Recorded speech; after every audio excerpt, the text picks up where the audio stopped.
महाभारत का युद्ध बहुत ही विनाशकारी था। ये कौरवों और पांडवों के बीच लड़ा गया जो 18 दिनों तक चला। इन 18 दिनों में हर दिन कुछ न कुछ घटता रहा। क्या क्या घटा, कैसे घटा, कौन मुख्य भूमिका में रहा, ये सब हम इस वीडियो में जानने वाले हैं। अगर आपने अभी तक हमारे चैनल को सब्सक्राइब नहीं किया है तो प्लीज कर लीजिए, बेल आइकॉन भी दबा दीजिए ताकि आपको लेटेस्ट वीडियो सबसे पहले मिलती रहे। महाभारत का युद्ध धर्म और अधर्म को लेकर लड़ा गया। कौरव जो अधर्म के साथ थे मगर पांडव धर्म का पालन कर रहे थे। महाभारत का युद्ध मार्गशीर्ष शुक्ल 14 से प्रारंभ हुआ जो लगातार 18 दिनों तक चला। 18 दिनों तक चलने वाले इस युद्ध में हर दिन कुछ न कुछ घटित हुआ जो आज लोगों के लिए शिक्षा, संदेश और उपदेश की तरह है। आइए सबसे पहले जानते हैं कि कुरुक्षेत्र की रणभूमि में उन 18 दिनों में क्या क्या घटा था। महाभारत का पहला दिन। महाभारत के प्रथम दिन पांडव और उनकी सेना को भारी नुकसान हुआ। पहले दिन कौरवों ने पांडवों पर बढ़त बना ली, लेकिन बावजूद इसके विराट नरेश के पुत्र उत्तर और श्वेत को शल्य और भीष्म ने मार दिया। भीष्म पितामह ने पांडवों के कई सैनिकों को मौत की नींद सुला दिया। पहले दिन की यदि तुलना की जाए तो कौरवों के लिए यह दिन उत्साह भरा था, वहीं पांडवों के लिए निराशाजनक। महाभारत का दूसरा दिन। पांडवों ने इस दिन अपनी युद्ध रणनीति में कई बदलाव किए। युद्ध के दूसरे दिन भीम ने हजारों कलिंग और निषाद को मार गिराया, जिसके चलते कौरवों को काफी नुकसान हुआ। महाभारत का तीसरा दिन। महाभारत के तीसरे दिन रणभूमि में भयंकर रक्तपात हुआ। तीसरे दिन भीम ने घटोत्कच के साथ मिलकर दुर्योधन की सेना के पसीने छुड़ा दिए और रणभूमि से उन्हें खदेड़ दिया।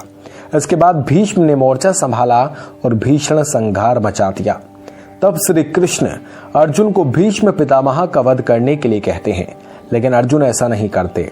भीष्म को भारी पड़ता देख भगवान श्री कृष्ण को क्रोध आ जाता है।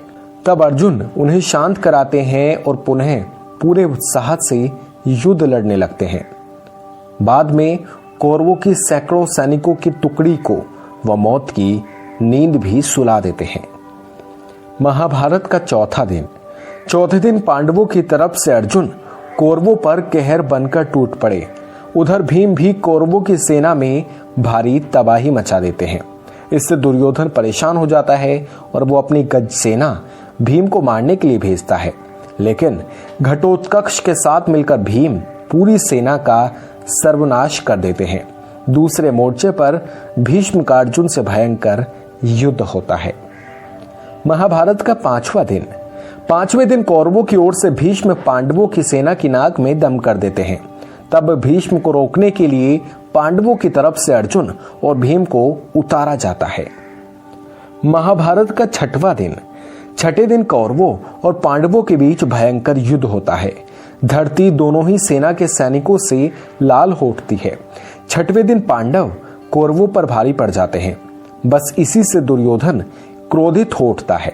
तब भीष्म उसे आश्वासन देते हैं, समझाते हैं और सातवें दिन की रणनीति तैयार करते हैं। महाभारत का सातवां दिन। सातवें दिन अर्जुन कौरवों की सेना की नींद उड़ा देते हैं। अर्जुन के तीरों की वर्षा के आगे कौरवों की सेना में भगदड़ सी मच जाती है। लेकिन जैसे जैसे समय बीतता है कि भीष्म पांडवों की सेना पर हावी हो जाते हैं, लेकिन तब तक सूर्यास्त हो जाता है और युद्ध थम जाता है। महाभारत का आठवां दिन। युद्ध के आठवें दिन की शुरुआत से ही भीष्म बढ़त बना लेते हैं। उनके तीरों के आगे पांडवों की सेना एक कदम भी आगे नहीं बढ़ा पाती। लेकिन इसी बीच भीम धृतराष्ट्र के 8 पुत्रों का वध कर देते हैं। राक्षस अंबुलुष अर्जुन पुत्र रावण का वध होते ही खलबली मच जाती है। घटोत्कच दुर्योधन को अपनी माया से परेशान करता है, लेकिन तभी भीष्म की आज्ञा से भगदत्त घटोत्कच भीम, युधिष्ठिर और पांडवों के सैनिकों को पीछे ढकेल देता है। आठवां दिन कौरवों के लिए निराशा भरा और दुख भरा रहता है। महाभारत का नवा दिन। नवे दिन दुर्योधन भीष्म से कर्ण को युद्ध में लाने की बात कहते हैं। तब भीष्म कहते हैं कि दुर्योधन परेशान ना हो, आज या तो वो श्री कृष्ण को युद्ध में शस्त्र उठाने के लिए विवश कर देंगे या किसी एक पांडव का वध कर देंगे। भीष्म पांडवों का भयंकर नुकसान करते हैं। इस युद्ध में भीष्म को रोकने के लिए श्री कृष्ण को अपनी प्रतिज्ञा तोड़नी पड़ती है और वो शस्त्र उठा लेते हैं। इस दिन भीष्म पांडवों की सेना का भारी नुकसान करते हैं। महाभारत का 10वें दिन पांडव श्री कृष्ण के कहने पर भीष्म से उनकी मृत्यु का उपाय पूछते हैं। तब कृष्ण शिखंडी का सहारा लेने के लिए कहते हैं। अर्जुन कृष्ण के बताए उपाय के अनुसार शिखंडी को आगे करके भीष्म पर तीरों की बारिश कर देते हैं और कुछ ही देर में भीष्म बाणों की शैया पर लेट जाते हैं। यह दिन कौरवों के लिए अच्छा नहीं रहता। महाभारत का 11वें दिन कर्ण युद्ध में पांडवों को रोकने के लिए आ जाता है। कर्ण के कहने पर द्रोणाचार्य को सेनापति बनाया जाता है। दुर्योधन और शकुनी द्रोण से कहते हैं कि युधिष्ठिर को बंदी बना लेंगे तो युद्ध खत्म हो जाएगा। दुर्योधन की योजना अर्जुन पूरी नहीं होने देते, लेकिन कर्ण पांडवों की सेना को फिर भी भारी क्षति पहुंचाते हैं। महाभारत का 12वें दिन कौरवों की योजना को अर्जुन विफल कर देते हैं। युधिष्ठिर को बंदी बनाने के लिए शकुनी और दुर्योधन रणनीति बनाते हैं, लेकिन अर्जुन समय पर पहुंचकर युधिष्ठिर को बंदी बनने से बचा लेते हैं। महाभारत का 13वां दिन। इस दिन दुर्योधन राजा भगदत्त को अर्जुन से युद्ध करने के लिए भेजता है। श्री कृष्ण भगदत्त के वैष्णवास्त्र को अपने ऊपर लेकर अर्जुन की रक्षा करते हैं। अर्जुन भगदत्त की आंखों की पट्टी तोड़ देते हैं, जिससे उसे दिखना बंद हो जाता है। तभी अर्जुन उसका वध कर देते हैं। इसी दिन द्रोण युधिष्ठिर के लिए चक्रव्यूह रचते हैं, जिसे केवल अभिमन्यु तोड़ना जानता था, लेकिन निकलना नहीं। युधिष्ठिर भीम आदि को अभिमन्यु के साथ भेजता है, लेकिन चक्रव्यूह के द्वार पर ही जयद्रथ सभी को रोक देता है। केवल अभिमन्यु ही प्रवेश कर पाता है। वो अकेला ही सभी कौरवों से युद्ध करता है और युद्ध करते करते मारा जाता है। महाभारत का 14वां दिन। अर्जुन पुत्र की मौत का बदला लेने की प्रतिज्ञा करते हैं। कौरव साजिश रचते हैं और जयद्रथ को छिपा दिया जाता है। इस बीच अंधेरा छा जाता है। ये श्री कृष्ण ने रची थी, लेकिन अर्जुन निराश होकर समाधि लेने की तैयारी करने लगते हैं। तभी ऐन वक्त पर श्री कृष्ण द्वारा किए गए सूर्यास्त के कारण जयद्रथ बाहर आ जाता है। तभी श्री कृष्ण अर्जुन से जयद्रथ का वध करने के लिए कहते हैं, क्योंकि यह सूर्य ग्रहण था। सूर्य निकलते ही अर्जुन जयद्रथ का वध कर देते हैं। महाभारत का 15वां दिन। इस दिन पांडव छल से द्रोणाचार्य को अश्वत्थामा की मौत का भरोसा दिलाते हैं, जिससे निराश होकर द्रोण समाधि ले लेते हैं।